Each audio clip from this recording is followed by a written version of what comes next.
Le 10h midi, Sud Radio Média, Valérie Expert, Gilles Gansman. Bonjour à toutes et à tous, heureuse Bonjour de vous Valérie, retrouver. je suis Bonjour content de Gilles. vous retrouver. Eh bah oui, mais ça s'est bien passé avec Christine. Mais je oui, remercie et Christine Patrick. Bouillot et Patrick Roger hier qui étaient là. Et puis vous savez qu'avec Christine ça se passe toujours bien. Absolument. Bonjour. Au moins avec elle je peux lui passer de la vraie musique et je peux lui c'est parler vrai. sport. Bon, moi aussi. Et donc voilà. Sport, si. La vraie musique, on peut avoir un débat. Notre invitée aujourd'hui, vous la connaissez, Marie-Séverine Trouban. Bonjour. Bonjour, Merci Valérie. d'être avec nous. Quand je dis vous la connaissez, évidemment, tous les lundis de 16h à 17h sur Sud Radio. Vous publiez ces signes qui ne sont pas des coïncidences, mais connexions avec le monde d'à côté, qui paraît chez Guy Trédaniel, éditeur. Alors, évidemment, c'était important pour nous de vous recevoir. Merci. Nos auditeurs vous appellent très nombreux tous les lundis, puisque vous êtes médium et vous expliquez dans ce livre, en fait, vos connexions avec le monde d'à côté et comment vous vous êtes rendu compte que ces signes que vous étiez connectés, en fait. C'est ça. En fait, depuis l'enfance, c'est pas facile d'avoir un don, faut le comprendre, parce que parfois on a l'impression d'être une méchante sorcière, parce qu'on a des choses qui nous arrivent en tête et puis ça se produit. Donc, avant de comprendre qu'on a un don, qu'on est en communication avec des gens qui sont partis, c'est pas évident. Il a fallu faire un long chemin. Il a fallu beaucoup consulter aussi pour comprendre. Et jusqu'au jour où je vais perdre mon neveu, où là, c'est une révélation. Alors, je vous laisserai le découvrir dans le livre. Oui, c'est beaucoup de témoignages. Beaucoup de témoignages. Et je vais aussi, la première personne que je vais accompagner vers ce départ, c'est la femme de mon ex-mari avec qui je m'entends très bien. Et on va mettre des signes en place ensemble, qu'elle va me faire, mais pas les moindres signes. Et puis la cerise sur le gâteau, ça va être mon papa il y a 2 ans, où là, ce sont des signes encore plus poignants. Et on peut pas dire que c'est du hasard, parce que j'étais rationnelle aussi, j'avais besoin de matérialiser les choses et de preuves avant d'affirmer oui, j'ai un don, oui, je suis médium. Mais comment ça s'explique? Quand on est cartésien, on se dit mais comment ça s'explique? D'où viennent ces dons? Ou est-ce que parce qu'on n'a pas envie de croire que certaines personnes sont parties? Alors, moi, je suis dans l'acceptation du départ, donc je pense pas que ce soit pas avoir envie de croire que des personnes sont parties. Je pense que quand on est cartésien, parfois, c'est où on a peur, où on n'a pas envie de savoir, où ça nous fait du bien aussi de savoir qu'il n'y a rien après. Il y a des gens qui sont bien comme ça et je respecte. Je ne cherche pas du tout à les influencer. Ce livre, c'est un livre plutôt de débat, d'ouverture, de posons-nous des questions et essayons d'emmener des preuves. Et puis, il y a tout un chapitre qui explique comment repérer les signes qui peuvent témoigner du fait qu'on est soi-même médium. Mais on va tout de suite... J'étais en train d'oublier le zapping. On passe au zapping important. Sud Radio Média, l'instant zapping. Christine n'aurait pas oublié. On avait parlé il y a quelques semaines avec le journaliste d'Envoyé spécial, vous savez, qui avait mené une enquête incroyable sur les airbags tac-à-tac et sur l'affaire Stellantis. Oui, absolument. On l'avait reçu. Je vous remercie d'ailleurs d'avoir programmé, parce que du coup, je suis au point sur on est super toutes ces au point, affaires, nous tous les deux. Il avait expliqué la responsabilité de Stellantis. On voyait dans son doc qu'on peut aller voir sur France.tv encore les accidents aux USA. Et il nous avait dit que ce qui arrive aujourd'hui, c'est-à-dire la région Nord qui est désormais victime de ces airbags et d'avoir leur voiture bloquée, de ne plus rien faire. C'est la une du Parisien. J'ai pas le chiffre, je crois que c'est 360 000 véhicules bloqués. Eh bien écoutez, le reportage, c'était dans le 20h de France 2 hier. Après le sud de la France en 2024, Stellantis va annoncer aux propriétaires de certaines C3 et DS3 l'interdiction de les conduire. C'est celle de ma conjointe, donc effectivement c'est assez inquiétant parce qu'en plus elle est enceinte. Faut que je l'avertisse qu'il faut arrêter de conduire avec. Jusqu'à présent, seuls les véhicules du sud de la France étaient concernés par l'opération Stop Drive du groupe Stellantis. Désormais, le constructeur durcit son rappel, l'interdiction est partout. Au total, 250 000 véhicules vont être immobilisés dans les prochains jours. En cause, les airbags de la marque Takata qui les équipe. Un rappel trop tardif pour cet avocat à la tête du recours collectif contre Stellantis. Stellantis connaît le problème depuis au moins 2014 et depuis 2014 nous sommes maintenant à 11 ans. C'est criminel d'avoir attendu autant de temps et tout cela semble-t-il pour de l'argent. Et donc, vous pouvez de nouveau aller voir le reportage d'Envoyé regardez, spécial parce que c'est assez bien expliqué. Et, effectivement, pour de l'argent, pour des Une omerta. Et puis, tous ceux qui ont... Il y a eu plus de 11 décès dans les dom-toms à cause de Stellantis, parce que c'est lié à la température. Voilà. Un témoignage fort hier, celui de Nicolas Hénin. C'est un ancien journaliste et ancien otage en Syrie. Il va témoigner au procès de ces geôliers qui a lieu en ce moment à Paris, dont Mehdi Nemmouche. Il était hier dans cet avou, son témoignage était fort. Privation de nourriture, actes de torture, les doigts notamment écrasés avec une pince jusqu'à en arracher les ongles, décharge électrique ou simulacre d'exécution. Il était le plus cruel de vos tortionnaires? Non, il y avait pire. Il y avait pire, notamment celui dont il était le bras armé? C'est difficile à dire. On n'a pas vu les états de service de chacun. On n'a pas vu les états de service complets de chacun, donc c'est difficile de faire un tableau très précis. Ce qui est clair, c'est que lui est particulièrement sadique dans les propos qu'il nous tenait. Donc indépendamment de ce qu'il a pu nous faire physiquement, il montrait son sadisme. Il nous a parlé pendant des heures. C'est pour ça que sa voix, désolé, mais voilà. Et il se vantait notamment d'avoir Mohamed Merah pour idole. Oui, mais ça c'est pas intéressant. Oui, c'est alors que ce matin, je lisais dans la presse que Mehdi Nemmouche disait n'avoir jamais été leur geôlier. Mais ils sont tous d'accord pour dire que c'est la voix, qu'ils le reconnaissent et qu'ils sont absolument sûrs que c'était lui. Alors si en France on a la baguette qui est sacrée chez nous, vraiment, c'est l'emblème de nos repas, aux États-Unis, ce sont les œufs. The eggs, ah oui, en j'ai anglais. vu ça, oui. Et alors en ce moment, les Américains vivent un drame. L'œuf n'a jamais été aussi cher, au point que certains magasins sont même braqués par des gangs qui vont braquer les œufs parce que c'est devenu une valeur. Les gens sont prêts à tout pour acheter des œufs. Écoutez le reportage qui était dans Quotidien. $19 a dozen. $1.50 an egg. The cost of eggs skyrocketing. Ça fait cher l'omelette. Le prix des œufs a bondi de 65% en un an à raison de l'épidémie de grippe aviaire. Les poulaillers sont vides, des millions de volailles ont été tuées. Alors forcément, l'œuf se fait très rare dans les rayons et les magasins sont dévalisés. Cette vidéo publiée sur les réseaux sociaux montre des clients de Costco avec les bras chargés d'œufs. Regardez, son chariot déborde. Désormais, certains magasins limitent même le nombre de boîtes d'œufs par personne. Et oui, on se croirait revenu à l'époque du Covid. Alors c'est assez étonnant parce que lors de la campagne face à Kamala Harris, justement Donald Trump avait reproché le coût des œufs, du bacon. $19, donc il disait près de plus de 15 € la douzaine d'œufs. Ah oui, vous suivez l'actualité? Oui, un petit peu, oui. Ouais. C'est juste quelque chose de fou et vraiment ça fait la une de tous les journaux. Là, on a réduit à cause du zapping, mais tous les journaux parlent de l'affaire des œufs. Les Américains n'ont plus d'œufs.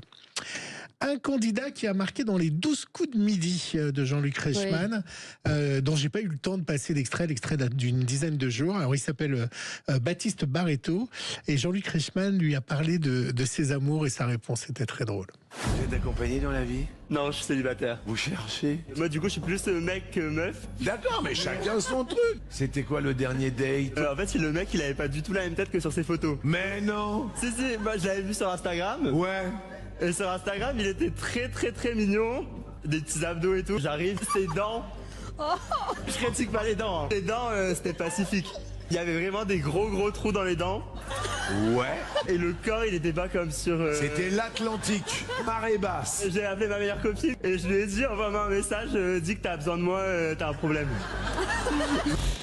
Ça vous est déjà arrivé de fuir un date et de trouver une fausse excuse? Oui, je crois que ça parle à beaucoup de gens. C'est l'arnaque des réseaux, les fausses photos un peu retravaillées et on arrive, c'est pas du tout ça. Et ce sur quoi on vous interroge le plus, c'est quoi? C'est l'amour, l'argent? L'amour, le travail. Voilà, ce sont les deux sujets, l'amour, le travail. Et l'amour, c'est ce qui revient le plus. Beaucoup de double histoire. Quel choix dois-je faire, l'un ou l'autre?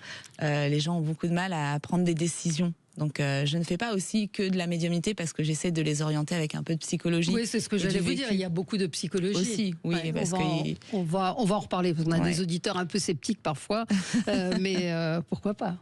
C'est une des gagnantes des victoires de la musique qui a surpris en chantant La tête en bas. Je ne sais pas si vous l'avez vu durant vos vacances. C'est Santa et elle était hier dans cet avou. Elle a chanté en live son titre La Différence. Tu feras la différence. Ton cœur prend des vacances. Il danse avec les loups. Résiste. une belle voix. Ah, c'est bien, Oui, Santa. c'est bien. Moi, c'est j'aimais bien bien Santa. son groupe iPhone. Ouais. Bon, on Voilà. se retrouve dans un instant avec Marie-Séverine Trouban, que vous retrouvez tous les lundis à 16h sur Sud Radio. Ces signes qui ne sont pas des coïncidences, mais connexion avec le monde d'à côté, aux éditions Guy Trédaniel. À tout de suite. Le 10h midi, Sud Radio Média, Valérie Expert, Gilles Gansman.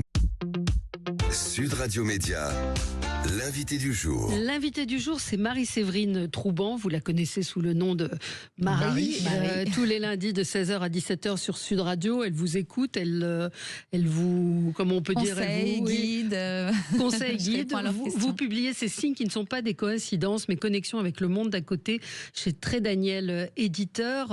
Un auditeur, Stéphane, nous dit tout ça, c'est de l'arnaque. Qu'est-ce que vous répondez à ça? Il a le droit de penser ça, parce que moi aussi j'ai pensé ça, et il y a de l'arnaque dans tout ça aussi. Oui. Il n'y a pas que des vrais. Alors comment on sait si on a affaire à un vrai médium? Alors déjà, quand vous consultez un médium, n'y allez pas quand vous êtes très très fragile. C'est pourtant le moment où on en a besoin, mais attendez d'aller un peu mieux quand même, parce que c'est souvent là où on met de l'emprise sur vous. Et en fait, comment on sait si c'est un vrai médium? Il doit pas vous poser de questions quand vous arrivez, il doit refuser les questions. Et s'il a des choses à vous dire et qu'on a des messages pour vous, il doit être capable de le faire sans question. À partir du moment où on pose des questions, ça pue, il faut mieux partir. Alors, dans votre livre, vous parlez de signes que donnent des personnes décédées. Ouais. Ça veut dire que lorsqu'on meurt, si je reprends votre livre, la vie continue, c'est-à-dire les âmes sont toujours vivantes. Bah, disons, ça on doit faire du monde au ciel depuis l'homme de Cro-Magnon en Oui. passant par... Ça Oui. veut dire que l'âme de Vercingétorix est vivante. Je pense qu'il y a plusieurs dimensions. Il y a des paliers, d'après ce que j'ai compris, parce que mon père est décédé il y a 2 ans, et en fait, nous, on a mis des signes en place ensemble avant qu'il meure pour comprendre tout ça, comprendre le don, comprendre ce que je vivais depuis l'enfance, parce que j'étais quand même cartésienne au départ. Ouais. Et en fait, il me les a fait. Donc, ce que j'ai Parce que compris, lui-même était médium, et je l'ai pris pour un fou pendant de nombreuses années. Donc, on a mis un peu ça en place. C'était un peu des tests. Voilà, réponds-moi. Et 3 jours après, il a fait ses signes. Et j'ai compris qu'il y avait plusieurs dimensions. Alors, on reste pas forcément toujours dans cette même dimension où apparemment, les gens, quand ils partent, ils nous guident. On est guidés. Et il y a les preuves dans ce livre, avec des témoignages de personnes qui sont agnostiques, qui croyaient en rien du tout, et qui ont vécu l'expérience avec moi. Ça veut dire que quand Nathalie Marquet pense avoir des signes de Jean-Pierre Pernaut, vous la croyez? Vous avez lu son livre? Entièrement, je crois Nathalie, entièrement. Surtout qu'elle a une sensibilité, elle ressent les choses, je pense, Nathalie. Vous pensez que la télé qui s'allume, c'est Jean-Pierre Pernaut qui l'allume? Alors, vous voulez que je vous dise? Je vais vous donner un signe qu'il y a dans mon livre. Mon père, je lui ai demandé de m'allumer la télé quand il serait de l'autre côté pour me faire comprendre, parce que j'entendais des guides qui n'avaient pas de religion là-haut, que c'était la même chose pour tout le monde. Et ça m'a beaucoup intriguée. Donc, je lui ai dit, fais-moi allumer la télé pour me prouver que c'est ça, et mets une chanson bien à toi quand elle s'allume pour me dire que la vie continue après. Donc, c'est pas un signe anodin. Eh bien, 3 jours après, la télé s'est allumée avec une chanson de Charles Aznavour qui nous chantait tous les dimanches quand on faisait notre karaoké en famille. Donc je veux bien qu'on me dise qu'il y a du hasard. Moi, je suis comme les gens qui pensent qu'il y a de l'arnaque. Elle s'est allumée J'ai toute besoin de seule, comme tests. ça. Elle s'est allumée toute seule. Il y avait personne dans le salon. Nous étions tous dans la cuisine en train de discuter parce qu'il y avait l'enterrement qui était peu de temps après. Et la télé s'est allumée.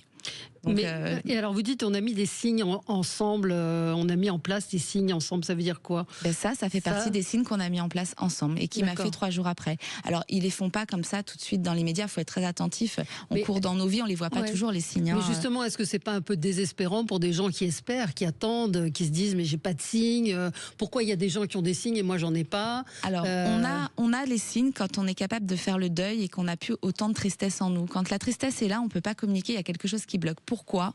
Je ne sais pas, est-ce que ça a en lien avec l'âme qui est apaisée, de vous voir mieux, c'est ce que j'arrive un peu à comprendre. Mais en tout cas, il faut vraiment avoir fait le deuil. Je prends l'exemple de ma fille qui était très proche de mon père et qui, elle, n'avait pas fait le deuil. Et je pensais pourtant qu'elle allait pouvoir communiquer avec lui parce qu'elle est médium.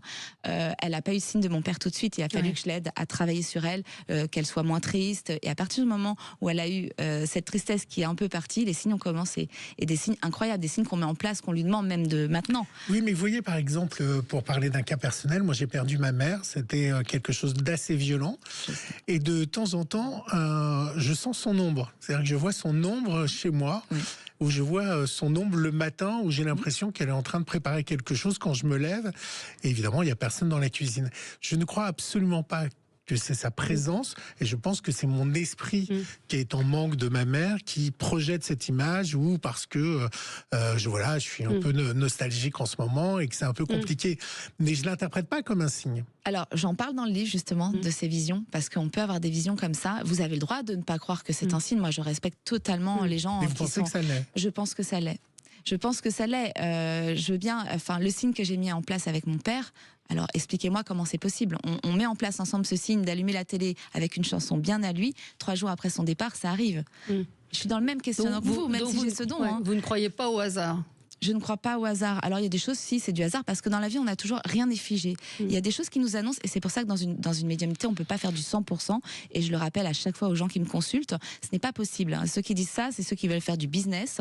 On ne peut pas faire du 100% parce qu'on a un libre arbitre. Et il y a des choses qui ne sont pas figées. Il y a des choses qui peuvent changer selon le cours que nous allons prendre. Et ça c'est important de le savoir, parce que bien souvent dans les arnaqueuses, elles vont vous dire je fais du 100%, elles veulent se vendre et elles veulent en faire un business. Voilà. Et un vrai don, on n'en fait pas un business. Donc qu'est-ce que quand les gens... Alors vous ne voulez pas voir les gens, vous le faites à distance? Moi, je ne veux pas voir les gens, je vais le faire à distance parce que dans mon parcours de vie, j'ai des gens aussi qui sont connus, donc parfois, et c'est facile d'aller googliser quelqu'un de connu et de dire des choses sur cette personne. Donc c'est l'avantage, c'est que sur la plateforme sur laquelle je travaille, ils peuvent mettre un pseudo et je peux ne pas savoir qui est au bout du fil. Et donc, mais vous travaillez comment? Donc c'est en fait, dès que j'ai envie de dire l'opération du Saint-Esprit, c'est-à-dire... Non, j'ai un support qui me rassure beaucoup. À travers ce support, je ressens des choses. J'en parle de comment j'en suis venue à ce support depuis le départ de ça mon vous neveu. l'expliquez. Je l'explique. Et ensuite, j'ai des visions et j'entends des choses. Voilà. Et quand j'entends la voix, c'est comme si j'étais connectée à leur guide qui me raconte les problèmes qu'ils ont en amont et quelles réponses, comment je peux faire pour les rassurer. Et eux donnent les réponses. Et puis généralement, après, ils me font des retours. J'adore les retours parce que j'ai toujours besoin de preuves tout le temps. Donc ils me disent, Marie, c'est dingue, tu m'as dit ça, c'est arrivé. J'ai eu un petit garçon, je suis enceinte. Alors ça faisait 5 ans que j'essaie d'avoir un bébé. Tu m'avais dit 2 ans, ça fait 2 ans. Voilà, c'est ces retours aussi qui me rassurent et qui me disent, t'es pas folle, t'as bien un don. Et c'est toutes ces expériences. Et c'est pour ça que je les transmets, parce que je pense qu'il y a plein de gens qui sont aussi dans le questionnement. Je vis des choses bizarres. Et est-ce que c'est ça ou pas? C'est pour aussi aider ces personnes-là, parce que moi j'en ai souffert de ce don. Bien sûr. Et vous avez mis du temps, ce que vous racontez, vous avez mis du temps à comprendre et à accepter que vous aviez ce don. Je crois que ça fait réellement 2 ans que je réalise vraiment que c'est un vrai don, parce que mon père a été la cerise sur le gâteau, vraiment, parce qu'on a mis tellement de choses en place ensemble, et que je l'assume. Avant, je l'assumais à moitié. Je le disais, mais j'assumais à moitié, même si je le pratiquais. Stéphane demande si vous êtes rémunéré. Alors, souvent, on dit qu'il ne faut pas se faire rémunérer pour un don. Alors ça aussi, ça a été ma grande question. Et c'était compliqué pour moi. Au départ, je ne me suis pas fait rémunérer pendant des années. Je le faisais comme ça. Et aujourd'hui, je fais que ça. Donc, il faut bien que je mange. Donc oui, je me fais rémunérer. Et c'est pas grave de le faire à partir du moment où, vous savez aussi, par moment, moi j'ai des gens qui n'ont pas les moyens. Je vais leur dire, appelle-moi, consulte-moi quand même, je m'occupe de toi. Ou alors, je vais sentir pendant la consultation qu'il y a des gros problèmes financiers. Presque la personne s'est privée pour me consulter. Il m'arrive de rembourser.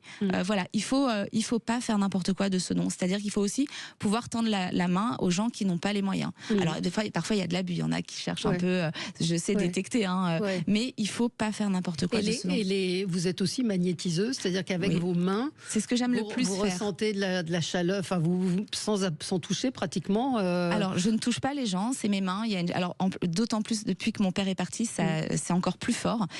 Donc quand quelqu'un a une douleur, oui, il me consulte, j'en ai beaucoup, et c'est ce que je préfère faire parce que c'est satisfaisant. C'est dans l'instant présent, la personne arrive avec des douleurs et elle repart bien. Et ça, c'est vraiment merveilleux. Et c'est ce que je préfère faire. J'ai pas besoin de toucher les gens, c'est à distance. Je peux même le faire par photo.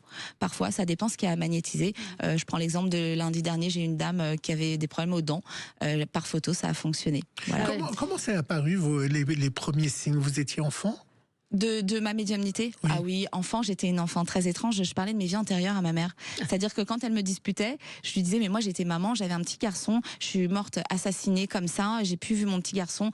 Et c'était très étrange, je parlais tout le temps comme ça. J'avais un vocabulaire, on se demandait où est-ce que je l'avais appris. À 4 ans, je parlais très bien, je parlais de choses, je parlais des amants, des maîtresses, ce qu'on ne dit pas quand on a 4 ans. J'étais très étrange. Est-ce que vous pensez qu'on a eu une vie antérieure? Alors, je n'y croyais pas avant, et c'est avec l'expérience des choses et de mes ressentis, et quand je repense à mon enfance et que maintenant tout s'est ouvert, ça a été une révélation. Le départ de mon père a été une révélation sur ça a tout. été quelque chose. Et oui, je pense maintenant qu'on a. C'est-à-dire que une personne qui est morte se réincarne dans l'autre personne, dans son âme. Alors, moi, je pense que on a plusieurs vies. Je pense qu'aujourd'hui, ce sont mes pensées et elles m'appartiennent, mais on a le droit de pas y croire. Je pense qu'en fait, la Terre ici, c'est comme un purgatoire. On vit les épreuves. D'ailleurs, c'est dur. Il y a des moments durs. On perd des gens, c'est douloureux. On va avoir des soucis dans le travail. On a beaucoup de soucis à gérer tout le temps. C'est jamais tout rose pendant des années. C'est des cycles. Et que quand on, alors attention, faut pas se suicider. Non, non. Il faut vivre. Mais de l'autre côté, c'est une autre dimension. Et voilà. Et on parle d'amour inconditionnel. La plupart des gens qui reviennent du coma vous le disent. J'avais pas envie de revenir dans mon corps. Mais on doit passer par cette épreuve sur Terre pour comprendre des choses. Et je pense que quand on a compris, peut-être qu'on ne revient pas. Alors je suis pas morte, je peux pas tout vous dire. Moi, je vous comprends ce que j'ai compris au fur et à mesure de ma vie, avec les guides de ce que j'entends, les messages que j'ai mis en place avec les gens qui sont partis. Aujourd'hui, c'est ce que je comprends. Et la plupart des médiums le disent d'ailleurs. Sur la typologie de communication, ça c'est intéressant, parce que vous racontez un événement qui s'est passé chez Daniel Echter, célèbre couturier. Vous ressentez quelque chose, vous vous dites, ici, il y a quelqu'un qui souffre, une femme qui a mal. Alors, en fait, chez Daniel, c'était très drôle parce que lui-même n'y croyait pas et je l'ai magnétisé, il a été beaucoup mieux. Et ensuite, il m'a emmené tous ses copains. Donc, j'avais un ami à lui qui avait eu très mal au dos, qui avait un corset depuis un mois et que j'ai soulagé. Et il nous a invités le soir. Et le soir, on est à l'apéro et je sens ma main qui chauffe et c'est la nuque. Je sais pas comment expliquer, j'entends la nuque, je ressens. Et en fait, c'était la femme de ce monsieur qui avait très mal à la nuque depuis 30 ans que j'ai magnétisé et que j'ai soulagé. Oui, je sens ma main chauffe et picote en fait. Mais alors, quand vous dites communication avec les défunts, vous dites, les gens ont dit, j'aimerais savoir si tu sens mon frère qui est décédé, mais je ressens. Vous dites, je ressens pas forcément sur le moment. Sur le moment, parfois ça m'arrive même de décaler des séances, de dire, là, je suis coincée, j'ai des maux de tête, je pourrais pas faire de communication. Mais comment ça se passe? Parce que imaginons, je veux savoir si je voudrais communiquer, s'il y a des défunt. Oui, mais quand on fait une consultation, on vous dit quoi? Bonjour. Qu'est-ce que vous pouvez me dire? J'accueille les gens, je leur explique déjà les choses, que ça sert à rien de rappeler trop tôt. Je donne toutes ces explications-là. J'explique que je peux pas faire du 100%. Je tiens à être claire avec les gens qui me consultent. Et ensuite, je commence. Mais qu'est-ce qu'on vous demande? Parce que forcément, je vais vous appeler en vous disant, mon père, ma soeur, mon frère. On me demande rien. En général, on me laisse parler. Et où on a toujours un guide. On en a tous. Ça fonctionne. Et où le guide me transmet un message pour son avenir, ça, c'est très facile. Ça, ils sont là tout le temps pour nous transmettre. Et après, où il y a la magie qui est là et le guide décide de rentrer en communication. Et là, j'ai vécu des choses merveilleuses. J'ai eu une jeune fille qui avait perdu sa maman à l'approche de Noël et j'ai pu lui faire voir où était caché un cadeau parce qu'elle avait préparé son départ et on a trouvé le cadeau ensemble en ligne au téléphone. Donc ça, c'est magique quand la communication du défunt est là et c'est des moments très forts et il y en a plein des gens qui m'ont consulté qui pourrait témoigner. Et il y a des témoignages dans votre livre qui ont été recueillis par un journaliste. Exactement, parce que je trouvais ça trop facile de raconter moi mes témoignages, justement parce que j'ai besoin de matérialiser et je suis comme tous ces gens qui doutent des médiums, même si je le suis. Donc je me suis dit c'est trop facile de le faire soi-même. Donc j'ai pris un journaliste qui lui est allé à la rencontre des gens qui m'ont consulté et a récupéré les témoignages des personnes. Ça fait 1 an que vous êtes sur Sud Radio, vous nous avez rejoint pour être tous les lundis entre 16h et 17h sur Sud Radio. Comment vous vivez cette expérience et qu'est-ce qui vous a étonné par rapport aux appels? Alors, comment je vis cette expérience depuis quelques temps? Je suis sur Sud Radio. En fait, j'aime énormément. La première chose que j'aime, c'est faire du bien aux gens. Et je sens que ça les réconforte. Je sens qu'ils ont besoin de ça. Ensuite, c'était quoi l'autre question, pardon? Qu'est-ce qui vous a surpris dans les demandes, dans les appels ou les témoignages que vous avez eus? Ce qui m'a surpris dans les demandes, j'ai pas. Non, ce qui me surprend, c'est que c'est les retours peut-être. Les retours, je me surprends tout le temps. Oui, moi, c'est ça, c'est que vous êtes étonnée. Comme je suis dans le test tout le temps, quand on me rappelle et qu'on me dit Marie, tu m'as dit ça, ou je reçois des messages, parce que parfois les gens n'osent pas vous le dire à l'antenne, ils vont vous écrire, mais ça me touche, c'est de l'amour. Je me dis mais génial, super. Alors 2 questions. Est-ce que vous consultez en duo, c'est-à-dire une fratrie? C'est-à-dire un frère et une sœur qui voudraient entrer, savoir si une personne décédée leur parle. Un frère et une sœur, je comprends pas. C'est-à-dire consulter à 2. Ah, un frère et une sœur qui viennent me consulter pour savoir. C'est déjà arrivé? Oui, ça m'arrive. Ça m'arrive. Et est-ce que les animaux vous parlent? Alors moi, j'arrive pas avec les animaux, mais peut-être que je suis pas encore. On évolue toute notre vie avec ce don. Ça va tout doucement. Peut-être qu'un jour, je vous dirai, je suis capable de parler avec les animaux. Pour l'instant, je les ressens pas. Vous n'avez pas de. Non, peut-être que j'ai pas cherché plus ou. Je sais qu'il y en a qui font ça. Est-ce que les anges gardiens existent? Ah, pour moi, oui. Les anges gardiens, c'est nos guides, c'est ceux qui sont partis. Ah, ça, j'en suis. Aujourd'hui, c'est une évidence. Et ça peut être des gens qui ne sont pas forcément, que vous n'avez pas connus. Oui. Ça peut être des aïeux. Exactement. Je prends l'exemple de mon oncle, moi, où à travers des consultations médiumniques, parce que j'ai beaucoup consulté pour comprendre, on me parlait d'un homme qui avait été assassiné avec une balle dans la tête, et je me disais mais qui est cet homme? Qui est mon guide? Et un jour, j'en parle à ma mère comme ça, et il se trouve que c'est mon oncle qui a été assassiné pour sauver une femme qui était battue. Et voilà. Donc on peut avoir des gens qu'on n'a pas forcément connus. Ça peut être des ancêtres même qui datent de très loin parfois. Mais là, par exemple, on est en studio. Est-ce que quelqu'un peut vous parler, oui, ça peut arriver. Vous dire, je voudrais entrer en contact. Oui, dites, ça arrive. Quand je suis en studio le lundi, forcément, j'ai les guides. Oui, je me connecte au guide pour pouvoir transmettre les messages. Est-ce qu'il y a beaucoup de gens qui ont ce don? Je pense qu'on peut tous avoir le don, et j'en parle dans le livre. Il y a un chapitre qui s'appelle « On a tous le don », parce que en fait, quand on est cartésien, on peut pas s'ouvrir à ça puisqu'on peut pas entendre, on a moins cette sensibilité. Et pourtant, Dieu sait qu'est-ce que ça fait du bien quand on comprend tout ça. C'est un apaisement, c'est une sérénité, c'est apprendre à vivre dans le moment présent. Que ça, je ne savais pas le faire avant. Mais oui, on a tous le don, et ça peut arriver après un choc émotionnel très fort, la perte d'une maman par exemple, ou d'un frère ou d'un enfant. Je le raconte, ma sœur était cartésienne aussi, et alors elle, pour le coup, complètement, elle croyait en rien du tout, donc agnostique, et au décès de son fils, elle va devenir médium, elle entend des choses aussi maintenant. Elle entend des choses, mais il y a des tous les gens, en particulier en région, comme on dit maintenant, connaissent le rebouteux. Il y a des magnétiseurs qui il y a l'histoire de ce magnétiseur qui a écrit un livre d'ailleurs, qui était dans la police, Robert Martin, et qui raconte, et des policiers aussi très cartésiens racontent, il était à la BRI, un policier m'a raconté, il saignait, il lui a mis le doigt sur la tête et le sang s'est arrêté. Enfin, il y a des choses qui sont compliquées. Stéphane qui argumente, dit, est-ce que vous accepteriez une expérience scientifique, par exemple face à Fabien Olicard? J'ai déjà fait des expériences avec des huissiers, avec un réalisateur qui s'appelle Dominique Bacci, qui a fait des expériences avec moi, et moi je suis pour, j'ai aucun problème avec ça. J'aime bien découvrir, je veux comprendre aussi, donc j'ai aucun souci à... Mais c'est vrai que c'est très troublant. Enfin, nous, c'est très troublant. La première fois qu'on s'est vu, vous avez commencé à me raconter des choses sur votre vie qui étaient tout à fait étonnantes. Oui, je pense que il faut lire votre livre, parce que vous êtes sincère en tout cas dans ce que vous faites, et je pense que c'est ce qui ressort en tout cas du livre, une connexion avec le monde d'à côté, ces signes qui ne sont pas des coïncidences. Marie-Séverine Trouban, et c'est chez Guy Trédaniel, éditeur, et ça vient tout juste de sortir. Et on vous retrouve évidemment dans C'est votre avenir sur Sud Radio tous les lundis entre 16h et 17h. Merci à vous, et dans un instant on va parler d'une autre dimension, les jeux vidéo. À tout de suite. Le 10h midi Sud Radio Média, Valérie Expert, Gilles Gansman.